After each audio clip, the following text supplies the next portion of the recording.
This is Rachel Hill for the African American Cultural Gardens Sankofa web series. And in this series, we're going to bring to you some of the most fantastic people in Cleveland who are changing lives, making impacts. One of the things that we also discuss with them is what does Black history and culture mean to them, because that's very important. If we don't know where we came from, we don't know where we're going. And we also talk to them about what do they love about the garden as well. So these are wonderful conversations that we think you should sit down and watch, and you can learn and grow and be inspired, because a garden belongs to all of us and it is so important. But also you need to know about what people in the community are doing to better the community, because we all know that we have better days ahead. Please make sure you stay tuned for all of the episodes in the web series of the Sankofa web series, brought to you by the African American Cultural Gardens. Hello everyone, and welcome to the Association of African American Cultural Gardens Sankofa Educational Series. I'm Wayne Dawson, and I am sitting here with LaRese Purnell. He is a shaker and mover around Northeast Ohio, a man who is busy. You're probably more busy than I am, and that's saying a lot. First of all, man, thank you for your time. I appreciate just sitting down talking to you. No. I don't think we've ever had a conversation just where we just sat and talked.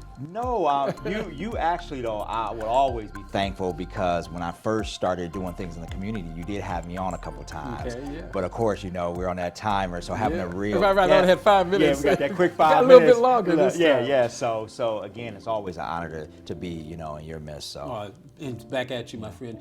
Let's talk about you. Oh, first of all, who is LaRese Purnell? LaRese Purnell is a Christian man first, a family man who, because of course your first ministry has to be your family, so before you do the work in the community, you have to make sure you do it at home. And then I would say a servant to this community. I'm here to serve our community and, you know, work with individuals that are in need, and the least of these, to provide information that will help to elevate them and their families. For those who don't know, talk about your background, man. It's a very interesting background. Yeah, so I've had people say to me, like, how could you do that much in that short period of time? Yeah. And, you know, I would say, you know, some things we take for granted. Before I give you the context of how I grew up, my kids, one of the goals I had was that where they started kindergarten, they would end and graduate so they could have friends from kindergarten. Now, how many kids do you have? I have 2. You got 2 kids. Gabby okay. and Gavin. One's a junior at Miami of Ohio, and then Gavin is a senior, currently getting ready to go off to college. But that was a goal of mine, because as a kid growing up, you know, I was born here in Cleveland, then went away to St. Croix, Virgin Islands, came back and forth, living with different family members, experienced living in a few homeless shelters here in the city of Cleveland. But in the midst of all that, I would say my mother, I have to give her a lot of credit, because even when we were in homeless shelters, I didn't know the significance of it growing up. But we would catch the bus to a church in Shaker and serve people in a food line, and get back on the bus and go back to the homeless shelter. Wow. And then didn't even realize the value of what she was embedded even in our difficult times, the importance of giving back and lifting others, because she always would say, somebody always has it worse than you do. So your mom was one of your heroes. Oh, for sure, for sure. What did you learn from her? What I learned is the value of loving people, being selfless and not selfish, and just being a hard worker and making sure that you prioritize your family. So she really is the matriarch of our family, and she is just embedded even in her difficult times. She always loved us. She always, you know, hugged us. She always gave us a kiss and said, I love you no matter what. And then she always wanted us to be better than she was. Wow. So she always said the next generation should always get better. Yeah. So she pushed education, even though she didn't have a college degree. So yeah, she's an amazing woman. She's a real MVP, like they said. I hear you. Talk about your education. So my education, grew up, again, graduated from Warrensville Heights High School, went away to Bowling Green, and then I got my master's in finance from the University of Toledo. And then actually, a lot of people don't know, but I'm working on a master's degree now at John Carroll with a concentration around corporate taxation. Because at this point in my life, I realized that I tell people at work I'm a nerd. I love taxes. Didn't realize at this point in my career that I would find a new passion and love in the area that I've done for years. So the key is you never stop learning. You Absolutely. always are Student learning. for life, like they say. That's the key. That's the key. right. All right, talk about what you're doing right now. Yes. And first of all, talk about what you've done in the past and bring it up to today. Okay. So if we talk about from a context of what I do in the community is going back because of how I grew up, I've always adopted a local shelter, a homeless shelter here in our community and gave back, throughout the year, be it coming in and speaking about financial literacy, helping people to lift up, giving them tools to help them not have to revisit those situations, and down to going out and teaching financial literacy from teenagers to young adults to adults, whoever I felt was willing to listen and was willing to take the information again to just equip them for their futures. So again, just educating, making sure that I put resources back, because one thing is God didn't give us what we have to hoard it, and that's just not our time, but that's our financial resources as well. So I've always made that commitment for me and my family as we tithe and sow. Not only do we sow to the church, but we also sow to the community. That's interesting. That's very, very interesting. Right now, do you have your own business? Or Yes. Talk about that. So I'm the managing partner of CLE Consulting firm, and we are going on 4.5 years, getting ready to celebrate 5 years in business, 17 full-time staff members, and we do accounting, tax, payroll, and professional services. And we work with startup companies to mid-sized companies right here in Northeastern Ohio to help them build a financial foundation. So it goes back to the things I've done in the community. Never thought, again, our plan is not God's plan. Never thought I would have a firm that would play a part in truly the things I would teach that was ministry now becomes my Now, job. we're here to talk about African American stuff, and we are for Yes. a second, but you hit on something that got my attention. Talk about the role that faith plays in your life. It is a leading factor. One thing I don't apologize, if you own something, you can kind of dictate some things. And my staff knows that we're gonna pray at staff meetings. When I'm talking to them and they're dealing with life issues, God is coming in the conversation. I don't apologize, not just privately, but publicly, that God is first in my life and He's ahead of everything I do, and it's only because of Him. My biggest fear in life, Wayne, is that I always pray, God, don't ever take your hands off of me. Amen. Beyond anything, I don't care about the cars, the house, the things, because once He takes His hand off of you, none of that will exist. So again, for me, faith is first and foremost. Talk about the importance of African American history. What role has that played in your development and in your life? Whew. You can't go forward until one, you know who you are. Stedman Graham said something one time. He talked about self-identity. Until you know who you are, how can you move forward? You have to have the foundation and know where we started and know the context of what was fought for before we were here to know what you're still fighting for or what you're overcoming. So for me, when I think about that, I look at, when you look at Huff, historically in this community where we had black businesses, we had doctor's offices, we had grocery store, we had pharmacies. You look at the Cedar area, you look at the Kinsman corridor, the Mount Pleasant area. And for me growing up, those were the business owners. Yeah. Why I love working with entrepreneurs today, like they say, I'm not new to this, I'm true to this. Those are the guys who led me to keep me off the street, come sweep the floor, put the groceries in the trunk, pump gas. So again, it was because of them and the hard work and the fights they went through to be business owners that made me or played a part in being who I am today. And I call them the real angels in my life. I hear you. In addition to your mom, some of your heroes and sheroes. I would say one, I'll tell you, my partner. God sends everybody in your life for a reason. Mel Tree Sharp is a powerful black woman here in this community. Okay. And I would say, as we work together, I learned so much from her. We hold each other accountable.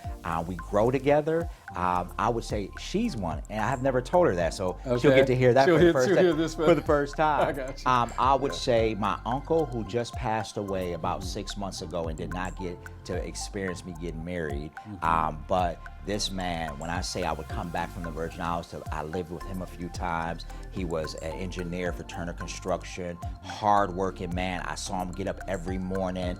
He would read his word, pray, and then he would go off to work, come back, made sure his family stayed together, always hard-working. He was a man of integrity. Had very few words to say, but the words he said were always very powerful, and they made you think. So it's like until you got by him, you realize, did he just say that to me? But he truly is somebody I look to for a lot of guidance. And then I've had so many other blessed people. Pastor Vernon has spoken to my life. I feel like some of the things I do today are because of what I learned and the relationship we were able to build and the access he gave me to opportunity at a young age. And so many other Black, powerful men right here in this community. Let's talk about today's generation, the African American generation of today. In your mind, why is our history, or why should our history be important to young people today? Again, it is, if we don't understand our history, then we don't understand who we are. I was just having this conversation with some young folks the other day. I was looking out the window at a stoplight.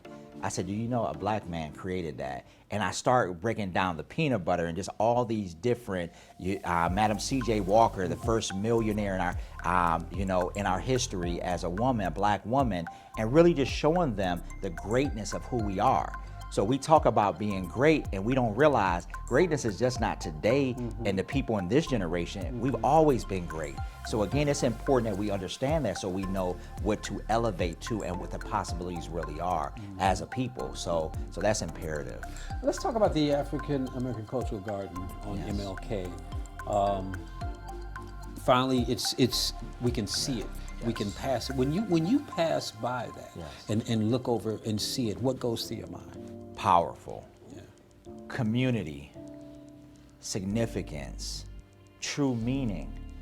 Because you got to really know when you see the doorway of no return, when you see the photos of what it's going to look like when all the phases are done, when you see the waterway, just based on some of the questions you've asked me, the waterway going from the past to the future and the connection between that, and seeing the map of our entire country and understanding how we have touched everything across this globe and helped to make it great. So it just means a lot. And then as you're riding, you get to see all the other cultures that have their gardens.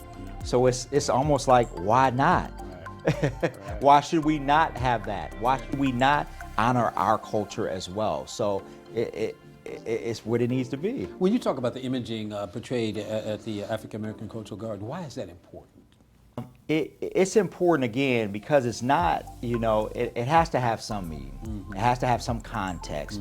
And for me, it is just, again, historically, it just has so much significance to what we are and what we mean as a people. Takes us back to the motherland. Oh, for sure. I mean, you see the actual photo of Africa right there. It just has a lot of context. Do you think young people today appreciate our history? It's like anything, Wayne. When I go out and teach financial literacy, what I realize is we can't be mad at a generation sometimes that just didn't have access to the information, because sometimes things have evolved where if you have, young parents having young kids and they're trying just to survive, that's not the table talk. Maybe that back in the day when we would have Sunday dinner at grandma's house and the entire family came and we talked about history. We talked about, what they went through to get from the South to come and live in Cleveland. So that was the conversation. That's been lost sometimes in context. So we as leaders in the community, it's imperative that we pass the information and educate our people. How can we do that as leaders? So what we have to do is be intentional, and we have to, like anything, with this pandemic, it has taught us all that we had to adjust. We had to pivot. So we have to understand, one, who we're talking to, and make sure the way that we deliver it is what they receive and the way they receive it, not the way we receive it. So that's important. How do you see the future of African Americans in this country, especially when you look at our younger generation? At our younger generation, what I would love to see us be more financially secure. So I have to speak from my context. Just read an article today. It talked about the stock market, how so many millionaires One of the, national stations said, hey, 600,000 millionaires were made during the pandemic.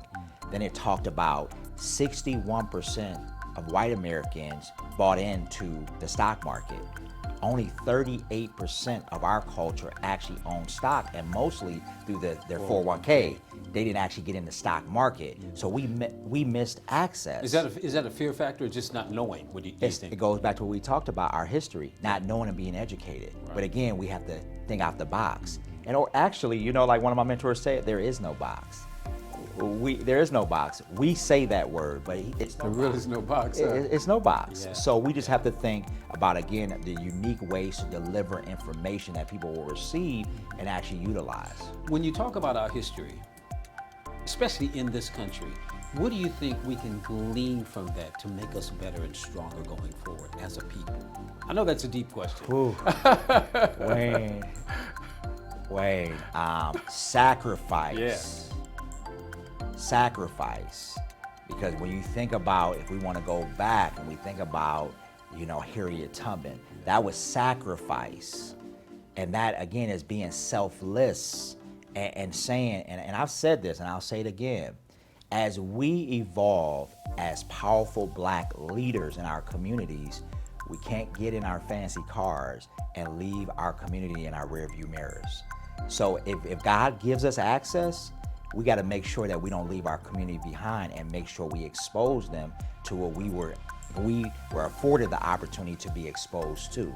So we have a responsibility to make sure we give back, so that our people understand that exposure is important, sacrifices are important, and then hard work, and not thinking of just about ourselves, but about who else we can bring. Like, the thing that went on in Cleveland says, no child left behind. Right. We should feel like that as Black men and Black women. Yeah. We're not gonna leave a child behind.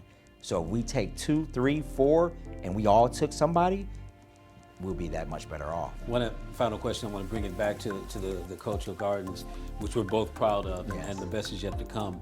Why is it important for young people to visit there and to really take in what they're looking at? Because one, they're visual. This generation, we know social media, everything is visual to them. So we can talk about the importance of our history, but it's another thing to see it and experience it and get that feeling that you get when you go and you see others that are valuing and that are excited about our culture. So it's important they go so they can feel and understand how valuable we are as a people and what we've accomplished and what we've overcome. So again, what I get is that look when I ride through the garden area and I see other cultures, I see, man, they've invested. They value their culture. So we have to see it as well. So I would just encourage them, go out, see who we are as a people, get an understanding to our history, and be a part of something that represents you as a person and as a people as well, collectively. LaRese Purnell, thank you for your time, my brother. I appreciate you, man. Always. And thank you for watching another edition of the Sankofa Educational Series. I'm Wayne Dawson. Have a great day.